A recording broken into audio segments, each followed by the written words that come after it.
Rendez-vous Forum Santé, bien le bonjour à vous toutes et tous. Bonjour Alain. Bonjour. Bonjour. Alors Alain,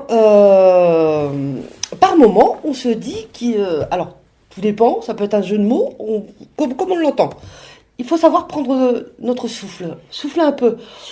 Oui, à tout Mais point de vue. mais ça dépend pourquoi. Ça va être les vacances, c'est le moment de souffler. C'est le moment de souffler. Mais on n'est pas là pour parler de vacances, Alain. Eh non. Savoir respirer, savoir reprendre son souffle, ça veut dire quoi? Est-ce qu'on respire mal? Ah, souvent on oublie de respirer. Ouais. Donc ça c'est une bonne remarque. On travaille dans certaines disciplines comme le tai chi ou le qigong ou des disciplines de méditation où on respire d'une façon consciente. C'est le cas du yoga. Ouais. Où en fait on fait juste attention, on doit juste porter son attention sur sa respiration. Et c'est là qu'on se rend compte souvent, quand on est plein d'activités, on a plein d'idées, on bouge, finalement on oublie de prendre conscience qu'on respire, ou parfois on bloque sa respiration.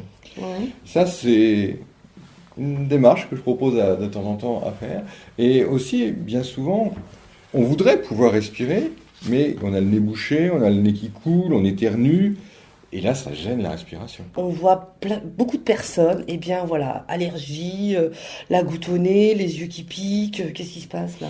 Eh bien, on a eu le printemps pluvieux exceptionnel qu'on a Mais eu, très pluvieux, hein? très pluvieux, a eu un immense mérite, c'est il a diminué les taux des pollens dans l'air. C'est-à-dire que toute la saison des, comment dirais-je, des pollens d'arbres, de bouleaux, qui normalement fait que les allergies commencent au printemps. Là, il a tellement plu que ça a fait tomber les pollens au sol. D'accord. Donc, ça a limité en fait les allergies pendant avril-mai. Et tout d'un coup, au mois de juin, il commence à faire un petit peu meilleur. On commence à tondre les pelouses, on commence à aller dehors, on reprend un peu la vie avec l'extérieur, heureusement. Bah oui. Heureusement. Et là, qu'est-ce qu'on rencontre? On rencontre ce qui est actuellement en alerte sur Lyon, c'est les pollens de graminées. Les allergies, c'est comme de monter un escalier pour aller dans un immeuble. On commence au départ, on monte l'escalier, on n'a pas encore atteint le premier, on est sensibilisé, on est en train de monter. C'est l'allergie qui est en train de se déclarer, mais on n'en est pas conscient. On ne se rend pas compte qu'on est allergique. Et tout d'un coup, on atteint un palier qui est le premier palier. D'accord. Et là, on commence à être allergique. Et on continue à monter. Et après, on a le deuxième palier, deuxième étage. Et là, c'est les symptômes de l'allergie, c'est les éternuements, les rhinites, etc. Et puis, on continue à monter et on devient très sensible. Et en fait, une fois qu'on a atteint ce palier, on ne peut plus redescendre déjà. D'accord. Déjà, ça, c'est un premier point. Deuxième point... Non mais pourquoi tu peux pas redescendre? Parce qu'en fait, ton corps est sensibilisé au pollen ou aux allergènes. Et donc, chaque fois que tu vas être en contact avec les allergènes, par exemple, il fait beau, on va dehors, pof, on est sensible, ou on va rencontrer des graminées. Il y en a plein en ce moment.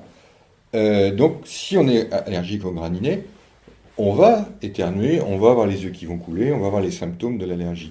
Un très bon conseil à donner aux gens qui sont allergiques, c'est rester à l'intérieur dans la journée et profiter des balades plutôt le matin parce qu'il y a moins de pollen en suspension le matin, et limiter les promenades le soir parce qu'il y a plus de pollen en suspension.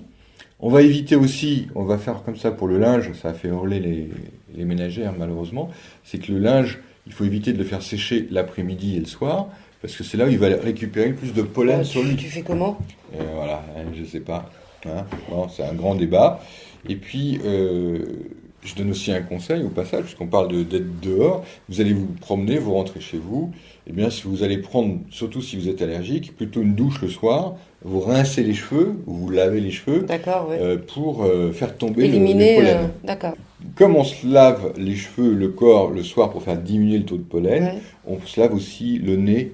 On peut rincer le nez à l'eau de mer, donc pour faire tomber le taux de pollen qu'on a au niveau du nez.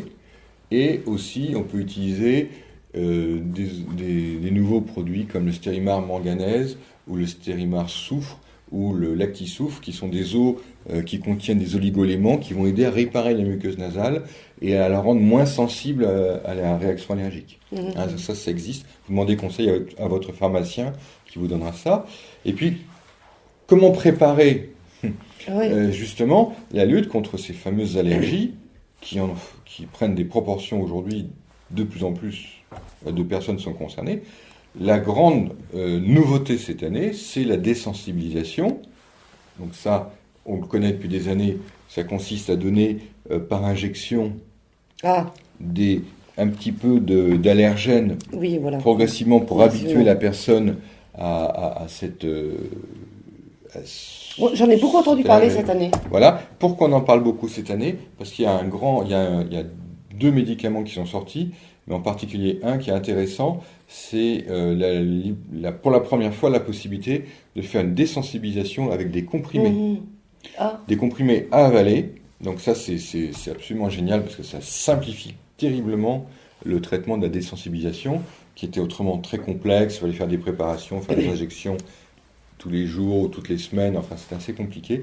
Là, on a des possibilités d'avoir des comprimés, ce qui évite aussi les accidents des traitements enfin, ce qu'on appelle les traitements de désensibilisation. Et ça va concerner les personnes allergiques au pollen, donc grand sujet, et aussi aux acariens. Il existe aussi pour tous les gens qui sont allergiques quelque chose de très intéressant. Il y a 2 ou 3 produits type Acardust qui sont des sprays qui contiennent des insecticides à base de copies de produits naturels, pyréthrinoïdes, qui sont des copies de produits existants en Afrique, de plantes, et qui vont détruire les acariens pendant 6 mois dans la maison. Tu as un effet, ce qu'on appelle un effet rémanent, un effet qui dure. Alors, quand on est allergique, c'est difficile de lutter contre les pollens de l'air, à part se rincer le nez, se doucher, etc. Mais les acariens, on peut lutter contre. Hein. D'accord. Les acariens, on va lutter contre en passant l'aspirateur, en aérant, en enlevant les maximums de poussière, en traitant par les sprays anti-acariens. Pour les peluches des enfants, on les passe au congélateur. Ah bah non, je me suis arrêtée au frigo, moi. C'est très bien déjà, mais le mieux c'est le congélateur. Donc vous passez les peluches au congélateur. Il n'y a qu'un problème pour les chats, vous ne pouvez pas les mettre au congélateur. On caresse chaque semaine le chat avec un gant de toilette mouillé. À l'eau froide. Oui. Et là, il vous saute dessus. Non, vous le caressez avec le gant de toilette mouillé, ça enlève une partie des allergènes qui sont sur le poil du chat. Ce qu'il faut savoir aussi, c'est qu'on parle d'allergie, mais ça augmente de plus en plus. Et aujourd'hui, on a quasiment un Français sur 4, un quart de la population française, qui développe une allergie d'une manière ou d'une autre. Ce qui est quand même, c'est en train de devenir énorme. Alors, à un moment de sa vie, pas forcément tout le temps, mais à un moment. Donc ça commence à faire. Un Français sur 3, sur 4, c'est énorme. Ah, c'est énorme. Aujourd'hui, c'est vraiment une cause de gêne, parce que c'est souvent des formes assez bénignes, mais c'est une cause de gêne qui devient vraiment fréquente. Je signale 2 choses. Donc sur le site forumsanté.fr, vous retrouverez tout un article sur les allergies. Vous retrouverez sur le site aussi pollen.fr la carte des pollens qui sont en circulation. C'est intéressant parce que ça permet de savoir les moments de risque. Par exemple, en ce moment, on sait qu'on est en vigilance orange chez nous. Chez nous, oui, tout à fait. On vous rappelle forumsanté.fr. Oui, un beau dossier sur le sujet. Et nous, on se dit à très vite alors. Merci. À bientôt. Au revoir.